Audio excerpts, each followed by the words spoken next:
Hello class. Welcome back बच्चों। लो प्यारे बच्चों, स्टार्ट कर रहे हैं नया लेक्चर। बेटा, कल हमने एनालिसिस करना शुरू कर दिया था डेमोग्राफिक फैक्टर पर। इंडिया पाकिस्तान चाइना का हम कंपैरिजन कर रहे थे। अलग अलग डेमोग्राफिक फैक्टर पर कंपैरिजन होना है। अभी बेटा मैंने सिर्फ आपसे दो ही चर्चाएं की है, ठीक है? आप साथ में देखना, पहले मैं वो दो चर्चा रिवाइज कर दूं और फिर आगे बढ़ाते हैं। बेटा, मुझे तीनों कंट्री की estimated population in millions given है। अगर मैं इन करोड्स कन्वर्ट करूं तो बेटा ये 135.2 करोड़, 139.3 करोड़ और 21.2 करोड़ है। बाबू, हमने क्या एनालिसिस किया था? पहला ही पॉइंट बहुत बड़ा था। India is the habitat of world's 18% population and China is the habitat of world's 20% population. Together, these countries are the habitat of world's 38% of the population. Babu, Pakistan is a small country, it is 1/10 of India और China. Pakistan तो बहुत छोटी है अगर मैं population size की बात करूँ तो। बेटा, larger the size of population is the hindrance in the path of growth and government had to incur a huge maintenance expenditure. यही बातें बोली थी कल भी मैंने। जितना बड़ा साइज होगा बेटा पॉपुलेशन का, उतनी ग्रोथ में मुश्किल आती है, ठीक है ना? मैंने कल भी बताया बेटा, गवर्नमेंट क्या क्या देगी आप ये तो समझो। जब कोविड हो रहा था बेटा, बेड कितनी शॉर्टेज पड़ रही थी इंडिया में, आईसीयू बेड्स की कितनी शॉर्टेज थी यार। 135 करोड़ लोगों के ऊपर मेंटेनेंस एक्सपेंडिचर बहुत ज्यादा होता है भाई सरकार का। कितने सरकारी हॉस्पिटल, कितने सरकारी स्कूल, कितने सरकार, भाई क्या क्या फैसिलिटी दे रही सरकार अकेली, ठीक है ना? सिर्फ साफ सफाई की फैसिलिटी देखो तो 135 करोड़ लोगों को सिर्फ सैनिटेशन की फैसिलिटी देने में ही पसीने आ जाते हैं सरकार को। क्लियर है ना बेटा बात? फिर हमने बेटा एनुअल ग्रोथ रेट की बात करी। इंडिया का 1.03, चाइना 0.46 और बेटा पाकिस्तान 2.05। बेटा, चाइना का कभी एवरेज एनुअल ग्रोथ रेट 1.33% था, उससे रिड्यूस होकर 0.46 आया था due to one child policy implemented in the year 1979। One child policy की वजह से हो रहा था, जो इंप्लीमेंट हुई थी 1979 में। याद आ रही है बात? और वो दूसरा चाइल्ड होने पे क्या करता था चाइना?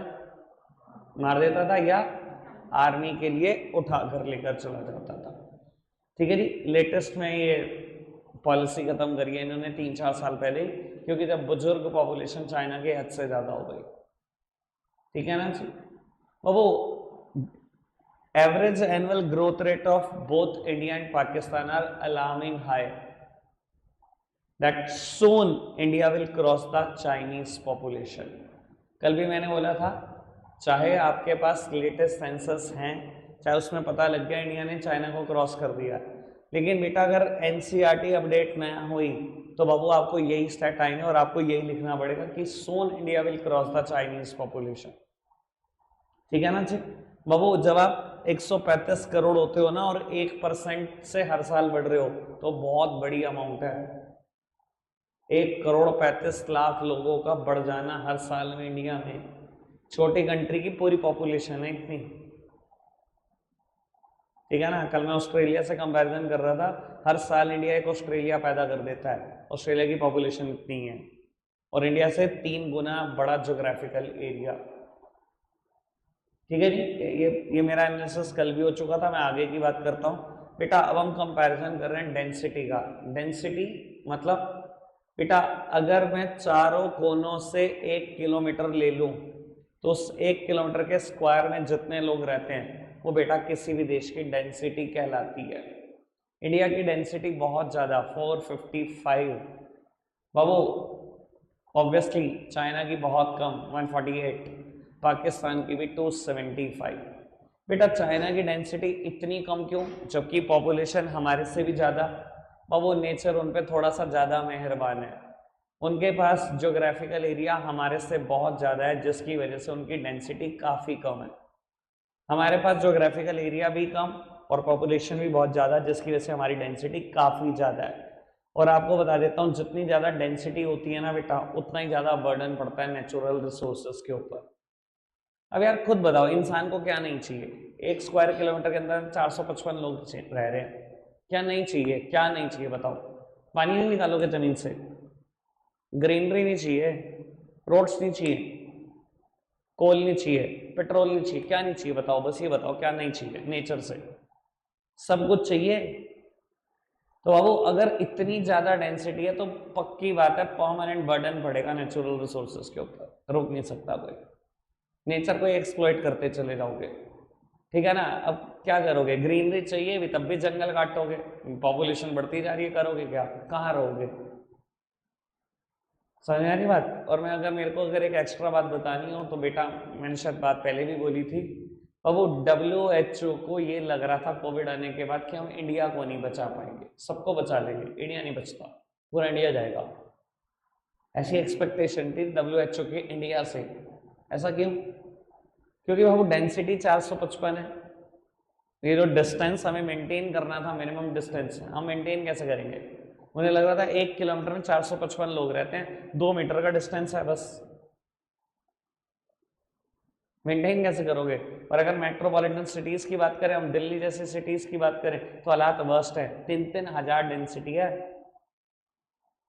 इंडिया में, 1 स्क्वायर किलोमीटर 3-3 हजार लोग रहते हैं, वर्स्ट डेंसिटी है। तो अब ये समझने की कोशिश करो, WHO का जो डाउट करना था वो बिल्कुल ठीक था, जब वो गैप ही नहीं मेंटेन हो रहा उनके हिसाब से। तो क्लियर है बात? वो तो हमारी इंडियंस की इम्यूनिटी बहुत अच्छी होती है तो झेल भी गए, और आयुर्वेदिक नुस्खे बहुत हैं हमारी दादियों नानियों के पास, तो भी झेल गए। कोई दिक्कत, कोई परेशानी तो नहीं, आगे बढ़ सकते हैं बाबू। उसके बाद कंपैरिजन करते हैं हम सेक्स रेशो का, मतलब जेंडर रेशो का।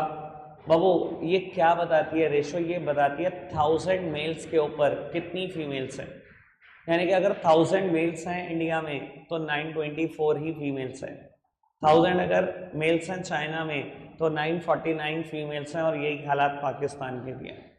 बाबू जेंडर रेशो देखकर एक बात तो समझ में आ रही है, तीनों की तीनों कंट्री जेंडर बाइज्ड हैं, तीनों की तीनों कंट्री सोशली बैकवर्ड है due to the preferences given to the male child. तीनों की तीनों कंट्री मेल चाइल्ड को ही प्रेफरेंस देती हैं, दिखाई दे रहा है जेंडर बाइसनेस क्लियरली, ठीक है ना भाई साहब? दुनिया तो पता नहीं क्या क्या करती है, पहले जांच करा लो, अच्छा जी बेटी है अबॉर्ट कर दो। ये इस इतना कम तो होने का मतलब ही नहीं, ये सब जेंडर वाइसनेस है, यही है सोशल बैकवर्डनेस, कि आप प्रेफरेंसेस दे रहे हो, सोशली आपकी सोच बहुत खराब है, सिर्फ मेल चाइल्ड को प्रेफरेंस दे रहे हो। समझ में आ रही है बात? कोई दिक्कत तो नहीं, आगे बढ़े बाबू। उसके बाद फर्टिलिटी रेट, बाबू इंडिया का fertility rate 2.2, 1.7 of China, 3.6 of Pakistan. बेटा चाइना का तो फर्टिलिटी रेट कम होने का लॉजिक बिल्कुल क्लियर है, 1979 वर्ल्ड चाइल्ड पॉलिसी बिल्कुल क्लियर है, वही है, उसकी वजह से फर्टिलिटी रेट कम है। बाबू इंडिया का ज़्यादा है, पाकिस्तान का उससे भी ज़्यादा है। अगेन वजह यही है कि हमें मेल चाइल्ड चाहिए ना, एक बच्ची पैदा हुई हमारे घर में, इंसान कहता कोई एक रिस्क और, फिर बच्ची पैदा होगी एक रिस्क और, प्रेफरेंसेस देते रहेंगे मेल चाइल्ड को, और बेटा फर्टिलिटी रेट बढ़ाते रहेंगे और पॉपुलेशन बढ़ाते रहेंगे। समझ में आ रही है बात? कोई दिक्कत तो नहीं। And last one is urbanization. बाबू इंडिया की 34% पॉपुलेशन अर्बन एरियाज में रहती है एज ऑन 2018। सर चाइना में काफी ज्यादा 59, पाकिस्तान 37। सर ये बात ना मैं पहले इंट्रोडक्टरी चैप्टर में भी कर चुका हूं, मैं अभी भी बोल देता हूं बेटा, urbanization is close. Urban area में रहना, ये रूरल एरिया में रहना बुराई कुछ नहीं होती, मैंने तब भी बोली थी जब वहां हेडिंग पढ़ाई थी लिमिटेड अर्बनाइजेशन, कोई बुराई नहीं होती। पर बाबू urbanisation is closely linked with the structural transformation. बेटा अर्बनाइजेशन का डायरेक्टली लेना देना पता किससे है? आपके काम से। अगर आप अर्बन एरियाज में ज्यादा शिफ्ट हो रहे हो ना, इसका क्लियरली मतलब है आप एग्रीकल्चर को छोड़ते चले जा रहे हो और मैन्युफैक्चरिंग और सर्विस की तरफ जा रहे हो। अर्बन एरिया में एग्रीकल्चरल जमीन नहीं है। और अगर आप अर्बन एरियाज में बढ़ ही नहीं रहे हो, आपकी तादाद ही नहीं बढ़ रही है अर्बन एरियाज में, आप बाहर निकलने का नाम ही नहीं ले रहे हो रूरल एरियाज से, तो बेटा आपका बिजनेस भी वही है, एग्रीकल्चर। समझ में आ रही है बात बाबू? India failed to generate the employment outside agriculture. India agriculture के बाहर निकाल ही नहीं पा रहा अपने लोगों को, एम्प्लॉयमेंट भी जनरेट नहीं कर पा रहा, तभी तो लोग पड़े हुए हैं रूरल एरियाज में। अगर बहुत एम्प्लॉयमेंट होती तो बेटा शायद सारे लोग अब तक अर्बन एरियाज में आ चुके होते। ठीक है ना? अब चाइना को देखो आप, it clearly shows the greater sign of urbanization. यार 60% देश की पॉपुलेशन अर्बन एरिया में आ चुकी है, मतलब वो निकल चुके हैं ना एग्रीकल्चर से बाहर, वो इंडस्ट्री की तरफ, वो सर्विस की तरफ शिफ्ट हो चुके हैं ना। समझ में आया आपको एनालिसिस सारा? अच्छे से क्लियर हो गया? लिखना शुरू करें। चलो इसके बाद मैंने एक और टॉपिक समझाना है, स्पीड बढ़ाकर लिख देते हैं इसको। बाबू एक काम करो, पहले हेडिंग डालो डेमोग्राफिक फैक्टर, और ये लिखो फटाफट से, पूरी टेबल बनाओ फटाफट से, डेमोग्राफिक फैक्टर टेबल बनाओ। बाबू एनालिसिस लिखना शुरू करेंगे, जहां पर टेबल खत्म करिए वहीं से पहला पॉइंट लिखो। बेटा मैं आपको बिल्कुल क्लियर कर देता हूं एनालिसिस लिखने का तरीका क्या होता है। देखो मैं पॉपुलेशन के बेसिस पे इसको कंपेयर करने जा रहा हूं। एक पॉइंट यहां से, 2 3 4 5 6, कम से कम 6 पॉइंट चाहिए। इससे कम लिखोगे काम नहीं चलेगा, टीचर समझ जाएगा कुछ ना कुछ खाया। ठीक है ना? अलग अलग पॉइंट में अलग अलग चीजों को कंपेयर कर दो। ठीक है चलो।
हाँ बेटा, इंकर।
लिखने की जरूरत है।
वो होता है, नोट डाउन करना फटाफट से।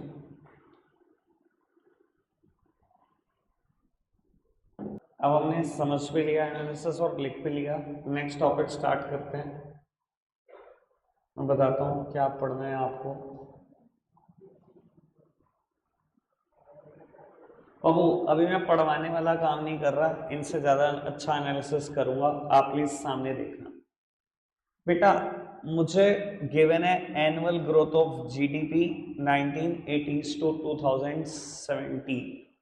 एक टेबल है जहां पर मैं इंडिया चाइना पाकिस्तान का कंपैरिजन कर रहा हूं इन 10 सालों की जीडीपी के ग्रोथ रेट के बेसिस पर भी और इन 3 सालों के जीडीपी के ग्रोथ रेट के बेसिस पे भी। यानी कि हर साल इंडिया में जीडीपी एवरेजली बढ़ा है इन 10 सालों में 5.7% की रफ्तार से।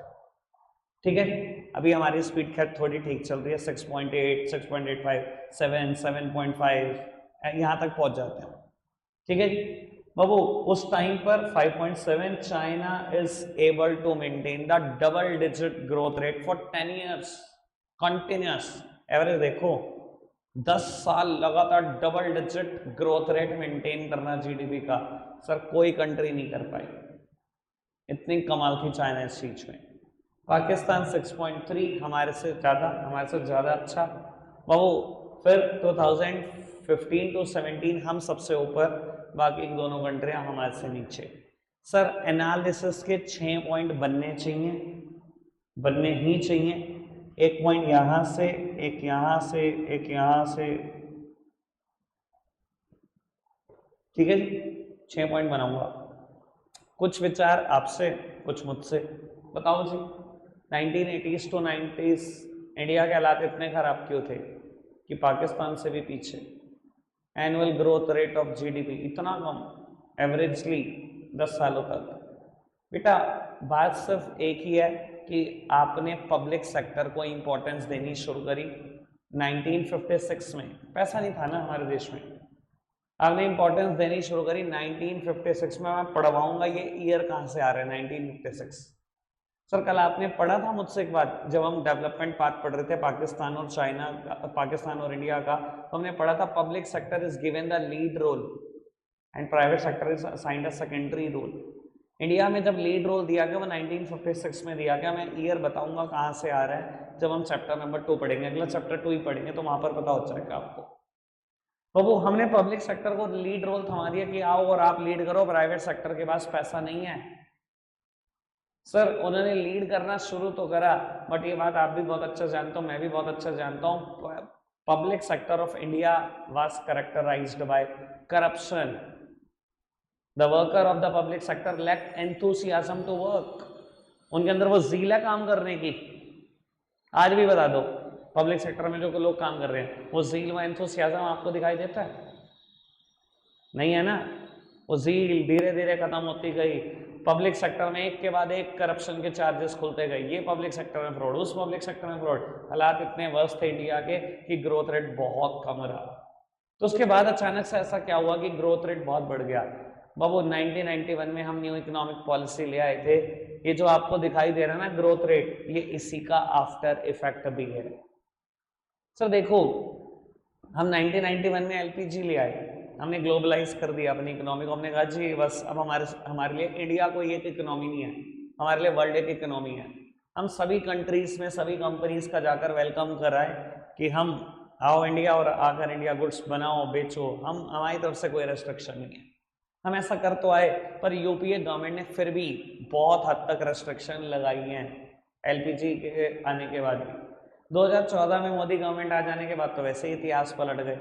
इतनी सारी कंपनीज को हम इंडिया ले आए हैं बेटा जिनकी हम एक्सपेक्टेशन भी नहीं करते थे। कौन कहता था बेटा एप्पल इंडिया आएगा और इंडिया में बनाएगा गुड्स और टाटा के साथ टाई अप करेगा? कौन कहता था ब्लैकबेरी इंडिया आएगा? बताओ कौन नहीं आया? सब कोई तो ले आए। तो बाबू ये हमें आफ्टर इफेक्ट दिख रहे हैं एलपीजी के, जिसकी वजह से हमें ग्रोथ रेट इतना बढ़ता हुआ दिखाई दे रहा है। चाइना में ऐसा क्या हुआ? याद करो, बेसिक बातें हैं। चाइना का इकोनॉमिक रिफॉर्म कब आया? चाइना इकोनॉमिक रिफॉर्म कब लाया चाइना? मैंने ईयर लिखवाया हुआ है 1978। अब देखो ऐसे पढ़ाने का कोई फायदा नहीं है अगर आपको पिछला ही याद नहीं है तो। डेवलपमेंट पाथ ऑफ चाइना 3 बातें लिखवाई हुई है। इंडिपेंडेंस कब मिली, 5 ईयर प्लान कब है और इकोनॉमिक रिफॉर्म कब है। चाइना बेटा 1978 में ही लिया था इकोनॉमिक रिफॉर्म, तो बाबू उसको तो आफ्टर इफेक्ट दिख ही जाने चाहिए थे ना बेटा, उसको आफ्टर इफेक्ट वो पहले ही दिख गए इकोनॉमिक रिफॉर्म के, इस वजह से उनका ग्रोथ रेट इतना ज़्यादा है। ज़्यादा मैं और एक्सप्लेन नहीं कर रहा, ठीक है ना, पहले मैं आप पिछला याद कराने में इंटरेस्टेड हूँ आपकी शक्लें देखकर, ठीक है ना, आगे तो मैं तब बढ़ाऊँ, आगे के तो मैं तब बताऊँ ना, और स्टैट्स की पिछला ही याद हो जाए पहले। तो अब वो रखते हैं, आज के लिए इतना ही है, बाय बाय।